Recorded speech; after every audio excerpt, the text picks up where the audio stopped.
Welcome everyone. Tonight's special report focuses on India and China. We're going to first talk about BRICS and what to expect between India and China after the recent Doklam standoff. And a little later on, we'll talk about India and China and their strategic and economic interests outside of Asia. But first, India's Prime Minister Narendra Modi's meeting with Chinese President Xi Jinping. All of this going to happen on the sidelines of the BRICS summit. Now, this will have a lot of economic and political significance. Of course, this coming after more than 70 days of a standoff in Doklam. Well, who blinked first in Doklam and who was the eventual winner? Well, it's still debatable and will be settled as things continue to unfold in the long run. Prime Minister Modi and President Xi Jinping are expected to discuss confidence-building measures, and India is likely to push for new mechanisms to address the dispute along the line of actual control. India is likely to demand concrete measures against terror infrastructure in the AFPAC region, as well as seek a broader framework for combating terror worldwide. How important India considers the BRICS summit comes in Prime Minister Modi's tweets. Here's what he had to say. India attaches a high importance to BRICS, which has begun a second decade of its partnership for progress and peace. Well, apart from Xi Jinping, Prime Minister Narendra Modi will also have bilaterals with Russia's President Vladimir Putin, the President of Brazil, and South Africa.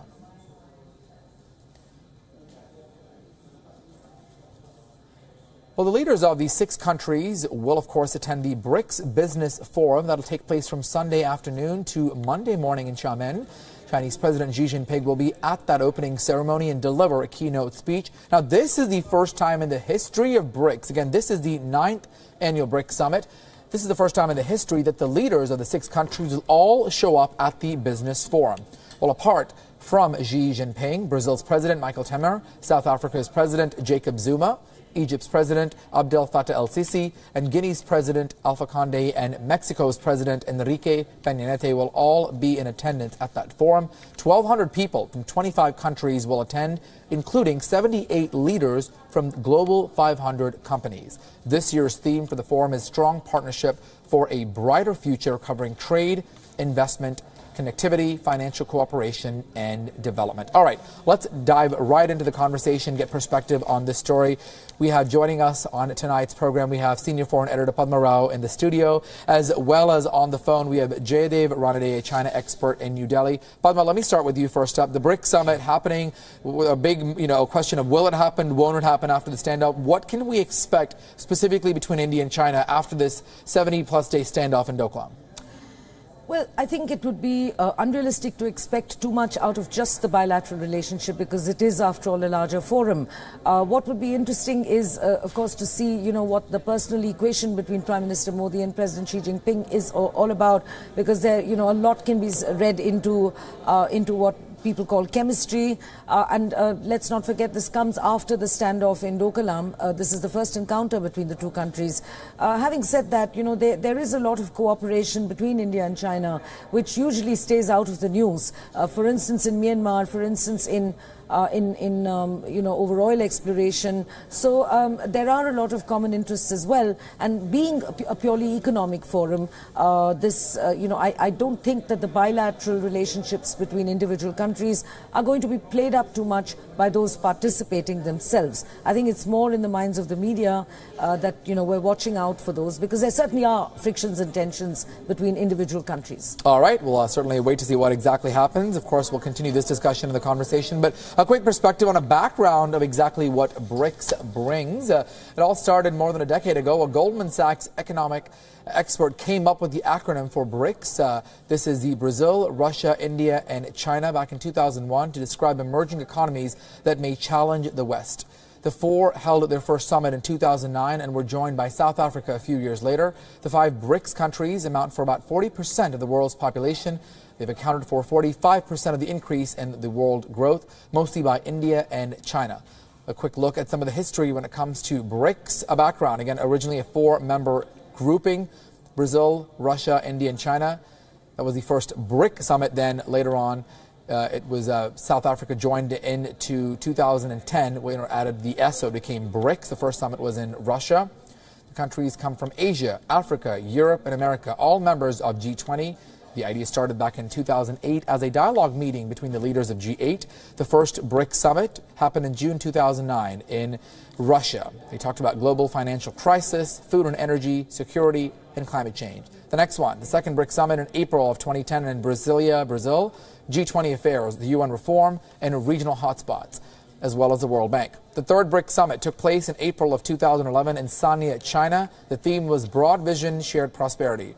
There was talks about global economy, the international financial development. The next one, the fourth BRICS summit taking place in 2012 in New Delhi, India. The theme, the Partnership for Global Stability, Security and Prosperity, including global governance, sustainable development. The next one, the fifth BRICS summit taking place in March of 2013 in Durban, South Africa. This year's theme was Partnership for Development, Integration and Industrialization. They talked about the businesses, the business councils, as well as the think tank council, and also added a declaration. The sixth summit for BRICS was in July of 2014 in Fortaleza, Brazil. The theme was Inclusive Government, Sustainable Solutions. He talked about political coordination, sustainable development, and inclusive growth. The seventh BRICS summit in July of 2015, it happened in Ufa, Russia. The theme was Powerful Factor of Global Development. They talked about global political experts, economic issues, and a declaration. And last year's, the eighth BRICS summit taking place in Goa, India. They talked about several different topics. The theme was Building Responsive, Inclusive, and Collective Solutions, the focus on international politics, global governance, and counterterrorism. So the ninth one happening the 3rd through the 5th in Xiamen, China. Well, as China gets ready to host the 9th summit, a quick preview about the significance of BRICS and what to expect.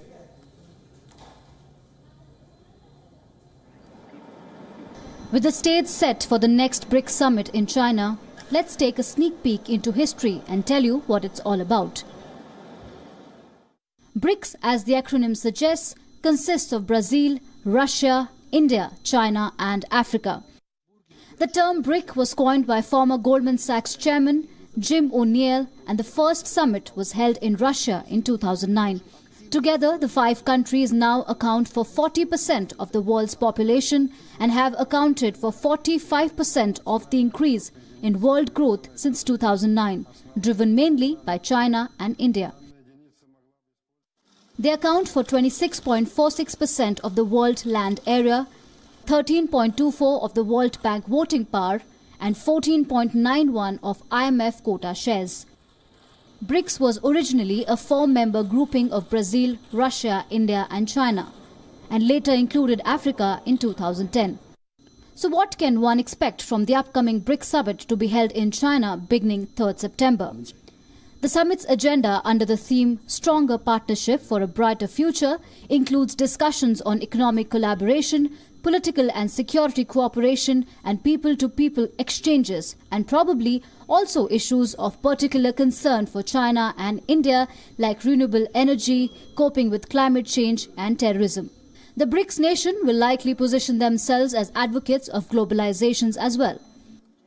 But all eyes will be on the expected meeting between Prime Minister Modi and Chinese President Xi Jinping, who will be meeting for the first time since Doklam crisis was mutually resolved by both South Asian giants.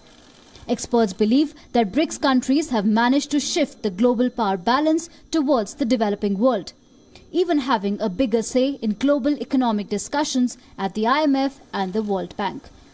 Bureau Report, WION. All right, to get perspective on the story, let's now get in our expert guest. We have Jaydev.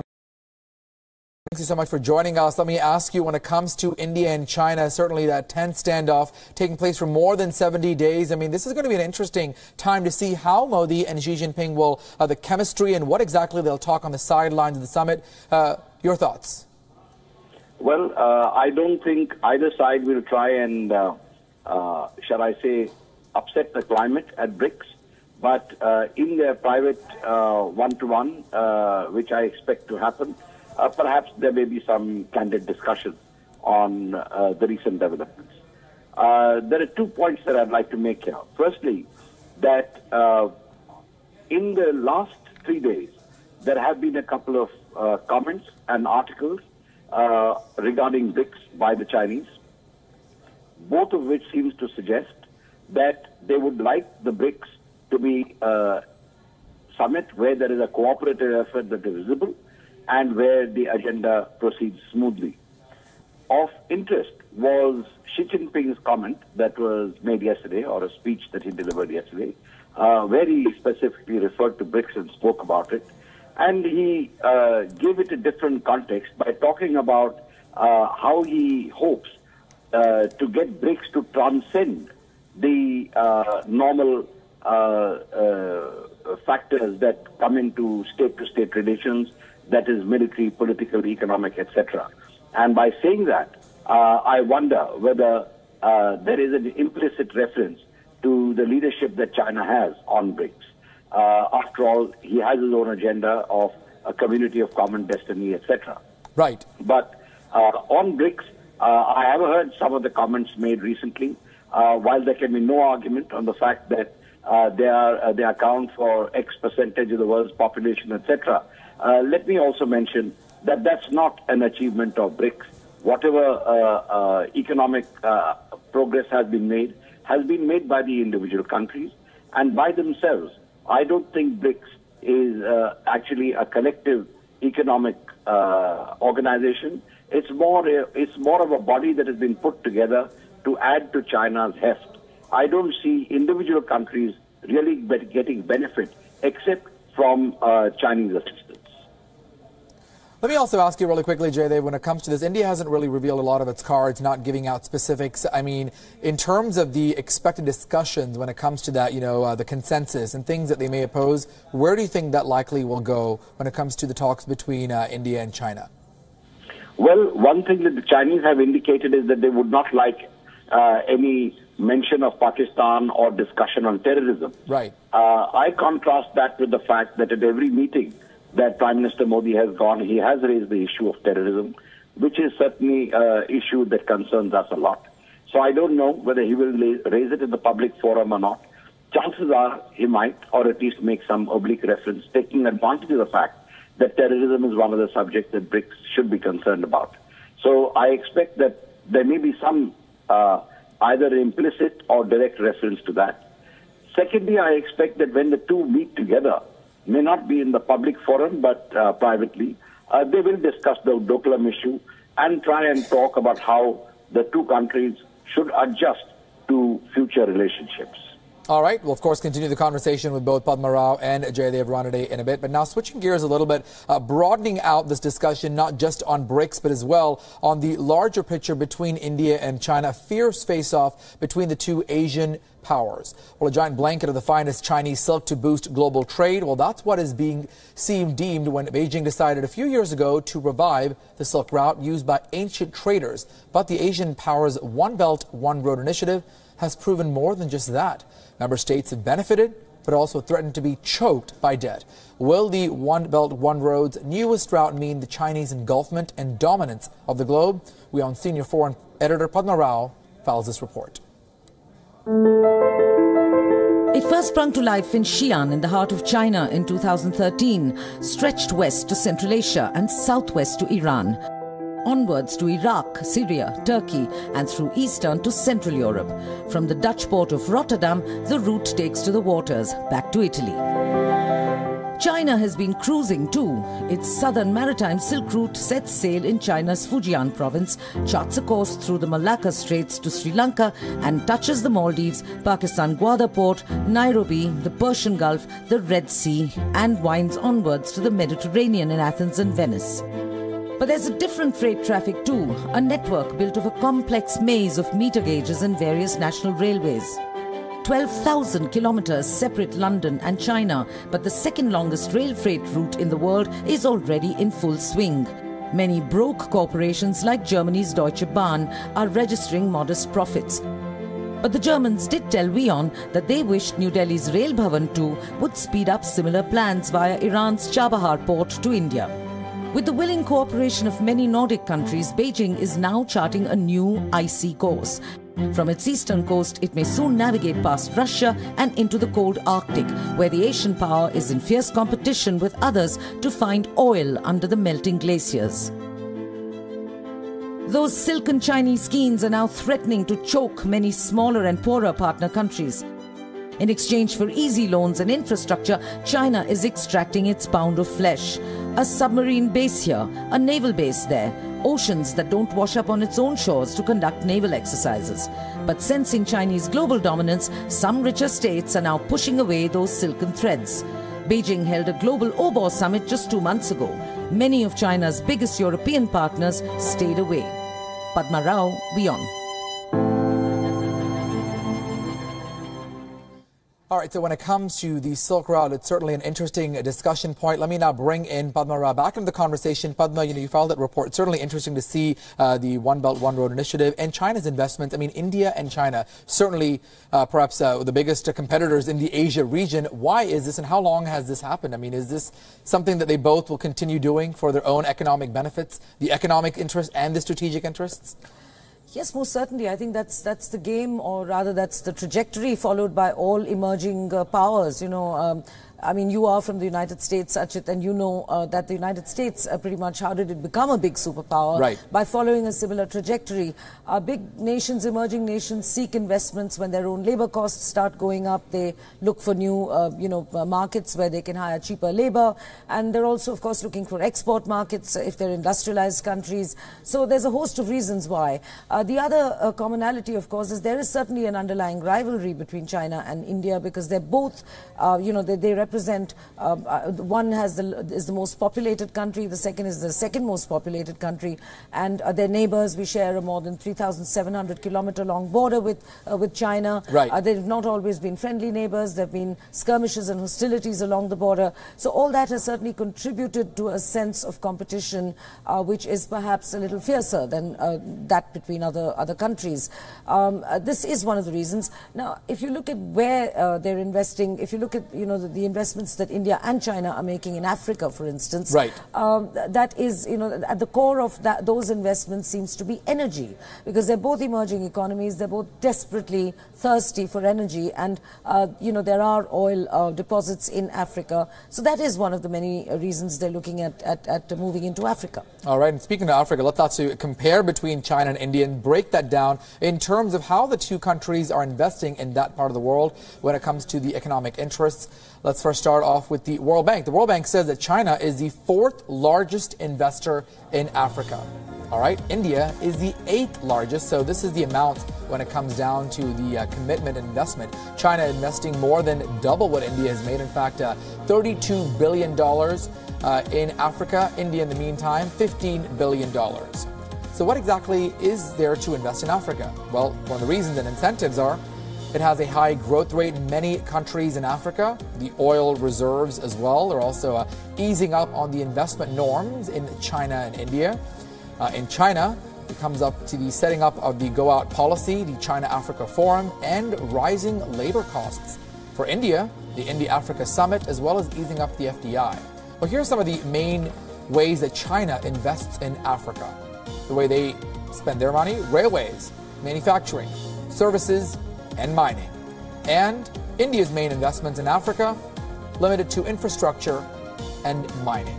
Well, China and India have invested in Africa and India as well. So India is going to be mostly in Mozambique, Egypt, South Africa, and Tunisia and Kenya. And China is mostly in the sub-Saharan part of Africa. So interesting discussion over there in terms of what and how strategic Africa is. Let's talk about Africa, but in the broader context, Padma, also bring in some of the other South Asian countries when it comes to Myanmar, Nepal, and of course Sri Lanka.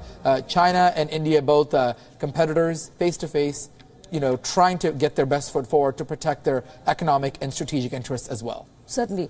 And the competition gets really fierce, in fact, in all these regions, specifically because, the Indian Ocean Rim countries, interestingly, have just sort of closing a summit in Sri Lanka. Right. And that consists, I think, about 40 countries that are the so-called rim countries of the Indian Ocean are meeting there.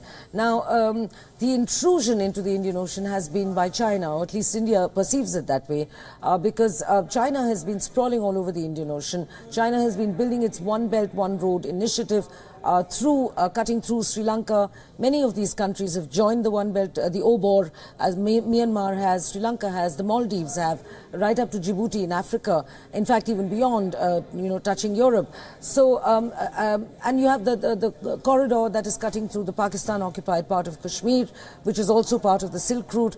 So many countries are beginning to feel threatened by Chinese business interests, because traditionally they know that, that the Chinese business, wherever people invest big money, they also send security of their own to safeguard their investments. And China has certainly, in fact, even as we speak, there is the longest round-the-world sail by the Chinese Navy is taking place even as we speak. Right. And the ships, the kinds of ships that they've chosen to send on that, and they're touching on all the OBOR nations. They're sort of anchoring at all the OBOR nations, and it's supposed to be a goodwill and a friendship trip. But what is noticeable is the fact that there are warships among the flotilla that has set sail from China. So this, people say, is China's way of, giving a subtle sign, a signal that it does certainly intend to protect its interests. So there's been a lot of, there's been quite a face-off with India. India is certainly concerned about the fact that Chinese submarines have been docking in, or have docked on 3 occasions in Colombo port. 80% of India's investments flow through Colombo port. Right. And also China has massively invested in infrastructure in Sri Lanka. And the way China goes about it is a third element which makes many countries along the OBOR route uneasy. In fact, it's made some European countries so uneasy that they did not participate in the OBOR summit, which was held in China in May. Right. So these are many, because of their soft loan diplomacy, giving out soft loans and then taking strategic favors in return. So this is a policy that the Chinese have been following along their investment route.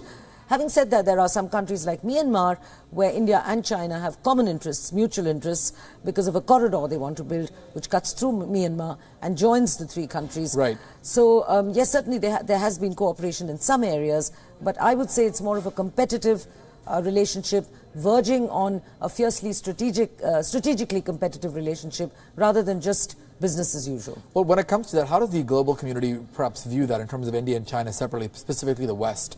Seeing all these things, I mean, I know we only have a few minutes before we wrap up, but has one played its cards better than the other in terms of that? Well, the West always has, the West has always seen China and India, well, not China so much, but India and Pakistan, anything that's happening down there in South Asia, as a bunch of errant kids playing in a sandpit, now armed with nuclear weapons. They never use the same terms to describe China because they have huge business interests in China and they're very dependent on China. So their own selfish in terms interests. of trade. Right. That's right.